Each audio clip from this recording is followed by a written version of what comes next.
following is a special marine warning from the National Weather Service. The National Weather Service in Chicago has issued a special marine warning for nearshore waters from Winthrop Harbor to Wilmette Harbor, open waters from Winthrop Harbor to Michigan City out to Mid-Lake until 6:15 p.m. At 4:19 p.m., a severe thunderstorm was located 27 nautical miles west of Pleasant Prairie, moving east at 30 knots. Hazard, wind gusts to nearly 50 knots and large hail. Source, radar indicated. Impact, small craft could be damaged and briefly higher winds and suddenly higher waves. Large hail could result in structural damage. Locations impacted include Winthrop Harbor. Move to safe harbor until hazardous weather passes. Boaters should seek safe harbor immediately until the storm passes.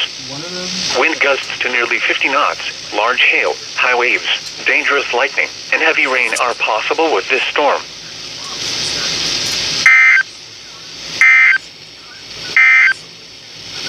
The severe thunder